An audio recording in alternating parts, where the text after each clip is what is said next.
Resa, Profisiat ya, Terima terpilih kasih. menjadi pelayan distrik KTM Muda-Mudi Jakarta. Nah, Resa dulu kan menjadi anggota aja di Mhm, KTM. Terus mhm. sekarang tahun 2020 menjadi pelayan distrik. Ya, Kenapa sih kok kamu mau bergabung di KTM? oke.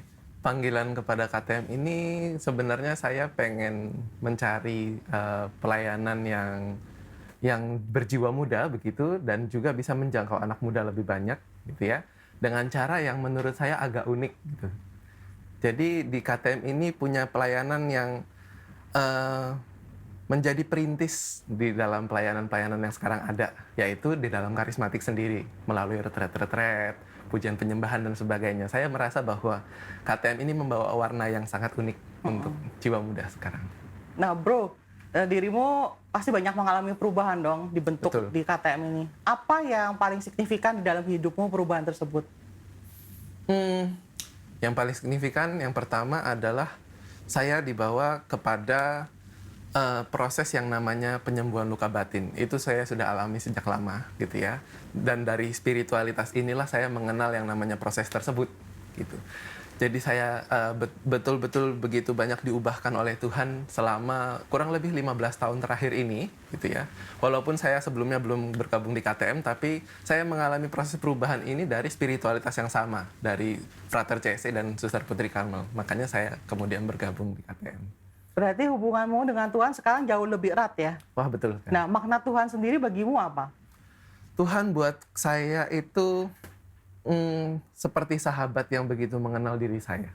Apapun yang sudah saya alami selama hidup ini, ternyata Tuhan sudah menemani saya sejak saya dulu masih kecil sampai sekarang. Dan dia tidak pernah meninggalkan saya sedetik pun. Adakah pengalamanmu yang sampai diubah sama Tuhan yang tadi cerita mungkin pengalaman luka batin atau hal-hal lainnya? Banyak sekali, banyak. Eee, Kalau ambil contoh mungkin,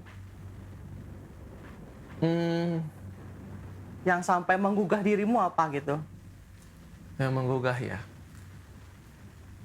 Ya saya, dulu waktu saya kecil itu saya betul-betul jadi orang yang pemalu sekali. Ya, saya minder gitu. Saya tidak berani bahkan ngobrol di depan umum, di hadapan publik gitu, ngomong di hadapan orang-orang pun saya belum berani dulu. Gitu. Saya betul-betul, menjadi anak yang apa ya istilahnya, mungkin kuper iya, mungkin juga ya saya minder lah gitu. Ya itu yang saya rasakan sangat sangat sangat, terasa perubahannya ya sekarang saya sudah dipakai Tuhan untuk melayani di depan umum, saya sudah mengajar, saya sudah, membawakan pujian dan penyembahan di hadapan umum, saya tidak pernah menyangka akan Hmm. seperti ini. Seorang pemalu, seorang minder sekarang sudah hebat jadi orang nomor satu pelayan distrik. Nah, kamu punya visi misi nggak tujuan kamu untuk membawa KTM ini jauh lebih go lagi, lebih ekspektasi lagi gitu? Eee, di masa pandemi ini kebetulan saya ditunjuk sebagai pelayan distrik, saya ingin membawa distrik Muda-Mudi Jakarta ini untuk lebih mengenal Allah, lebih mengenal kehendak Allah lagi gitu ya. Dan juga, eee, supaya Muda-Mudi Jakarta ini dipersiapkan untuk semakin mewartakan kasih Allah kepada jiwa muda di luar sana. Caranya kira-kira kiat-kiatnya tipsnya apa supaya orang-orang muda ini juga sampai pada persatuan cinta kasih Allah?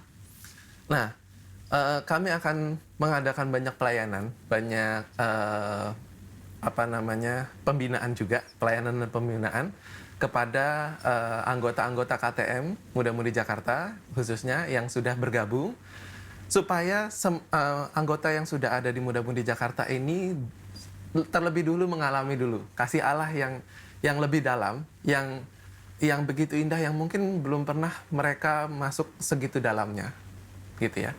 Sampai kemudian nanti begitu mereka sudah merasakan, baru mereka wartakan itu kepada, teman-teman di sekitar mereka, kepada lingkungan sekitar mereka, gitu. Punya pengalaman unik tentang kasih Allah?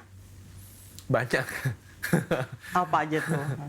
Oke, mmm, saya pernah, mendengar sebuah kesaksian gitu ya, waktu saya masih, saya berada di Lembah Karmel Cikanyere begitu. Waktu itu sedang adorasi sakramen Maha Kudus, dan kebetulan dihadiri oleh umat yang begitu banyak gitu ya. Saya tidak sempat memperhatikan satu persatu gitu. Kemudian saat itu adorasinya menurut saya begitu hidup, begitu saya betul-betul merasakan Allah hadir saat itu. Nah, kemudian setelah selesai adorasi itu, sakramen dibawa berkeliling untuk berkat gitu ya, untuk berkat kepada umat. Nah, ternyata saya tidak tahu bahwa di situ ada seorang, maksud saya sebuah keluarga yang membawa pembantunya, yang ternyata pembantu ini adalah beragama lain. Nah, selang 1 hari kemudian, si pembantu ini ternyata memberanikan diri untuk sharing di hadapan umat gitu ya.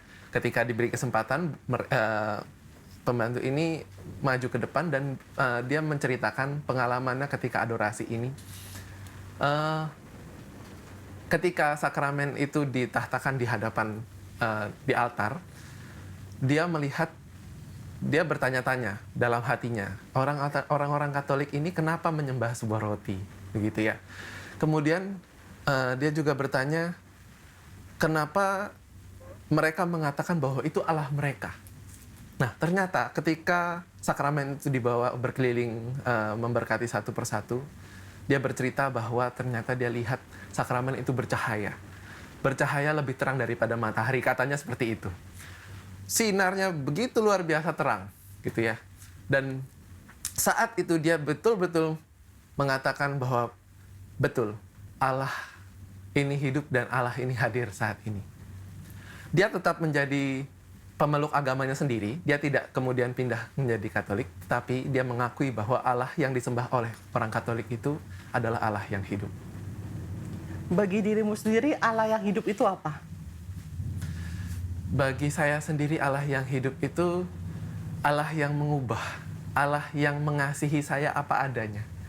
Walaupun saya mungkin berdosa, walaupun saya mungkin punya banyak kelemahan, punya banyak kekurangan gitu ya, tapi Allah selalu ada, Allah selalu melihat bahwa saya itu begitu berharga di hadapannya. Jadi apapun dosa saya, apapun kekurangan saya, kelemahan saya,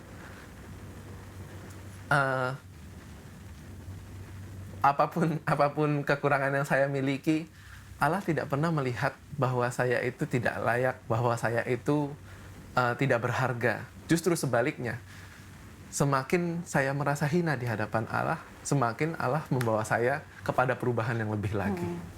Berarti kamu dalam setiap hal selalu melibatkan Tuhan ya? Yes, betul. Tuh, dan Tuhan menjadi nomor 1 bagi hidupmu. Apalagi sekarang tanda kutip dengan title pelayan distrik kan cukup besar ya? Yes, betul. Baik, yang terakhir bro, ada nggak pesan-pesan untuk umat kita semuanya? Oke. Untuk saudara-saudari di luar sana, saya sudah merasakan sendiri bahwa Allah begitu hidup, Allah begitu mengasihi kita. Allah sanggup mengubahkan segala sesuatu di dalam hidup kita. Bahkan menurut Santo Paulus sendiri dikatakan bahwa kita tahu bahwa Allah turut bekerja di dalam segala sesuatu untuk mendatangkan kebaikan bagi kita semua yang mengasihi Dia. Maka saya percaya bahwa Allah yang sudah mengubahkan saya juga sanggup mengubahkan Anda sekalian, dimanapun Anda berada. Jadi, jangan pernah berhenti mencari Allah. Jangan pernah berhenti merindukan Allah. Teruslah berdoa, teruslah memohon, teruslah minta Allah untuk hadir di dalam hidup Anda, supaya Allah sendirilah yang mengubah hidup kita semua. Tuhan memberkati.